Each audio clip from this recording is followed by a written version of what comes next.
Este es Glovis Leader, uno de los barcos ro-ro más grandes del planeta. Y puede transportar hasta 10.800 vehículos en un solo viaje. Ese número suena impresionante, hasta que lo ves desde el aire. Porque ahí entiendes que no estás viendo un simple barco. Estás viendo una ciudad flotante diseñada para mover miles de autos alrededor del mundo, sin que la mayoría de las personas siquiera piense en cómo llegaron hasta el concesionario. Cuando la gigantesca rampa trasera desciende, todo comienza de inmediato. Los vehículos avanzan uno tras otro con las luces encendidas hacia una enorme abertura de acero en la popa del barco. Y durante unos segundos, la operación parece demasiado simple. Entrar, estacionar y navegar. Pero este barco no funciona como un estacionamiento cualquiera. Aquí absolutamente todo está calculado. El peso importa, la altura importa, el nivel de batería importa, el puerto de destino importa.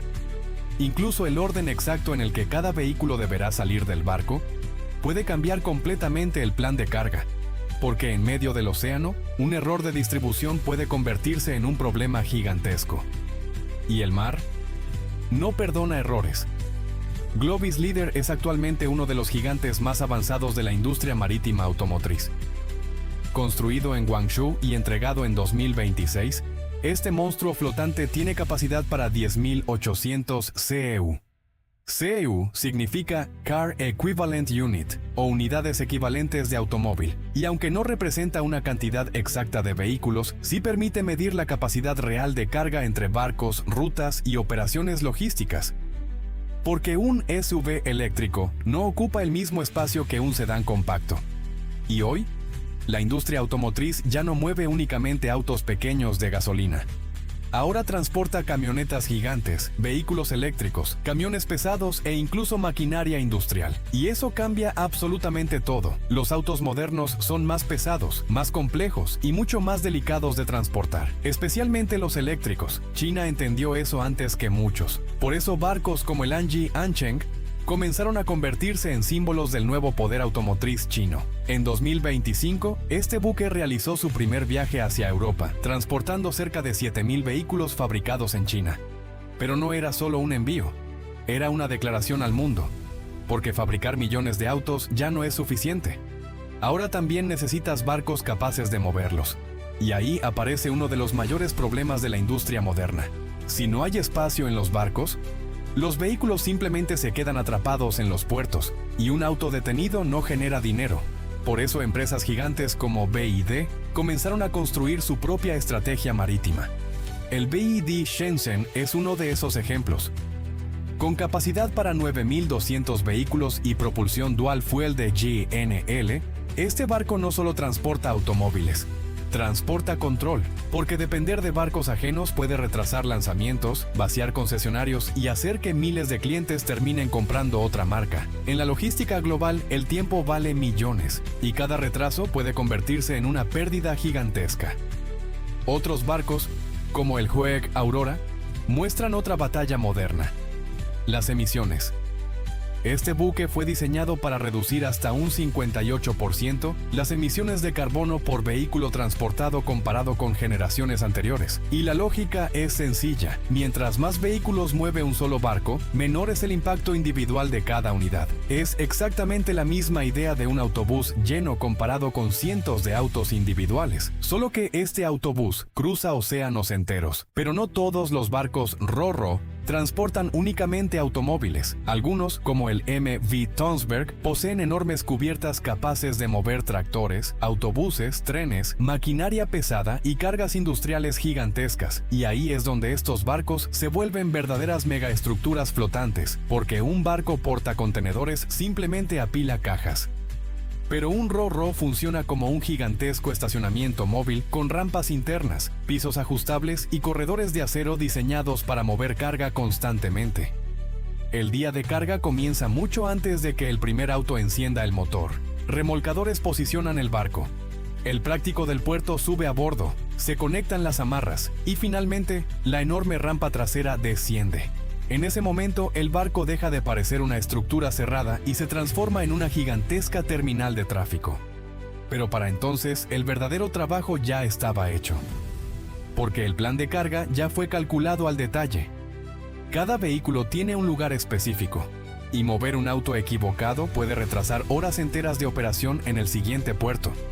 El responsable de evitar ese caos es el Loading Master, la persona que casi nunca aparece en cámara, pero de quien depende toda la operación. En barcos gigantes como el Hoeg Trapper, los equipos pueden cargar miles de vehículos en varios puertos distintos, mezclando SUVs, buses, excavadoras y maquinaria industrial pesada en un mismo viaje. Y ahí es donde esto deja de parecer un estacionamiento y comienza a parecer un gigantesco rompecabezas flotante.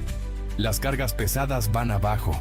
Los vehículos que deben salir primero quedan cerca de las rampas y todo debe quedar perfectamente equilibrado antes de zarpar.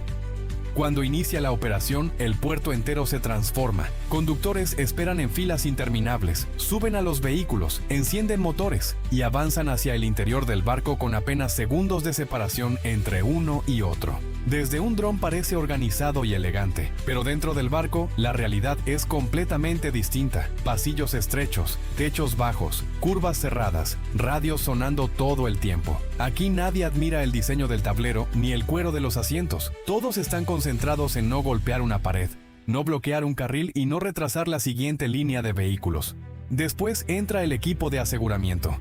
Cada vehículo es fijado mediante correas especiales sujetas directamente al piso del barco, porque un auto estacionado en tierra simplemente permanece quieto, pero en medio del océano, un vehículo mal asegurado puede convertirse en un proyectil de varias toneladas, y cuando aparecen cargas gigantes como excavadoras o maquinaria pesada, la tensión aumenta todavía más, porque algunos equipos apenas caben dentro de las cubiertas, y unos pocos centímetros pueden definir si toda la operación funciona o fracasa.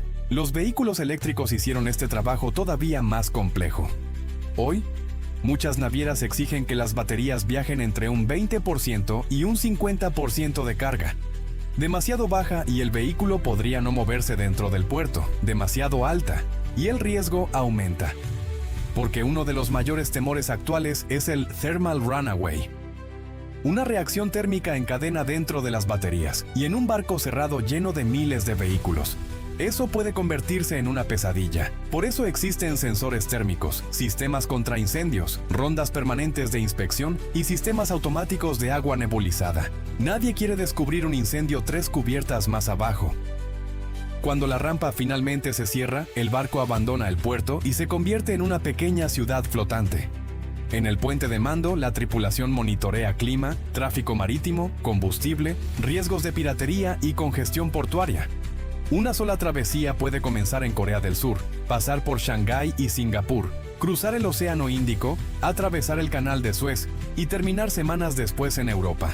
Y aunque estos gigantes navegan a unos 19 nudos, para un barco de semejante tamaño, eso es extremadamente rápido. Durante la travesía, las cubiertas permanecen casi completamente oscuras. Miles de vehículos viajan sujetos al acero mientras el casco vibra constantemente contra el océano. La tripulación realiza inspecciones diarias buscando humo, calor, fugas o cualquier señal extraña, porque un incendio en un car carrier es uno de los escenarios más peligrosos en el transporte marítimo. Y eso dejó de ser teoría hace tiempo. En 2022, el Felicity Ace se incendió en el Atlántico transportando casi 4.000 vehículos del grupo Volkswagen, incluyendo Porsche, Audi, Bentley y Lamborghini. El barco ardió durante días antes de hundirse. Las pérdidas superaron los $400 millones y desde entonces toda la industria comenzó a replantear la seguridad de los vehículos eléctricos en alta mar. Lo más impresionante es que estas megaestructuras funcionan con tripulaciones sorprendentemente pequeñas. Un barco de más de 200 metros puede operar con apenas 20 o 30 personas, menos personal que muchos restaurantes, pero viviendo semanas enteras rodeados de carga valorada en cientos de millones de dólares. La vida a bordo no es glamorosa, es ruido de motores, mantenimiento constante, guardias nocturnas, papeles, rutinas y enormes extensiones de océano que parecen no terminar nunca. Muchos marinos pasan meses lejos de sus familias y con el tiempo incluso las cosas más simples comienzan a extrañarse. Cuando finalmente llegan al puerto de destino, todo ocurre nuevamente. Pero al revés, remolcadores, prácticos, amarras, la rampa desciende y miles de vehículos vuelven a encenderse uno por uno. Antes de salir, inspectores revisan rayones, golpes, vidrios y cualquier daño mínimo. Después, los autos abandonan el barco hacia patios logísticos y centros de inspección donde son limpiados, revisados, actualizados y preparados para los concesionarios. Cuando finalmente ves uno de estos vehículos bajo las luces brillantes de una agencia, casi todo rastro del océano ya desapareció. Pero detrás de ese automóvil nuevo existe una operación gigantesca que muy pocas personas llegan a ver. Desde Corea o China hasta un concesionario en América o Europa. El viaje completo puede tomar entre 45 y 60 días, y detrás de cada entrega hay escaneos, grúas, puertos, remolcadores, rutas marítimas y miles de decisiones logísticas funcionando al mismo tiempo. Por eso estos barcos son mucho más importantes de lo que parecen, porque cuando todo funciona bien, nadie piensa en ellos. Pero cuando faltan barcos, los concesionarios se vacían, los lanzamientos se retrasan y millones de personas comienzan a esperar vehículos que todavía siguen cruzando el océano. Y mientras la industria automotriz continúa creciendo, también lo harán estas ciudades flotantes, más grandes, más automatizadas, más eficientes, porque el futuro de los autos no solo depende de quién los fabrica, sino también de quién es capaz de moverlos alrededor del mundo. Y si te gustó este video, suscríbete a Cómo se mueve el mundo, activa la campana de notificaciones y acompáñanos en más historias sobre ingeniería, transporte y logística global, porque aquí descubrimos juntos cómo se mueve el mundo.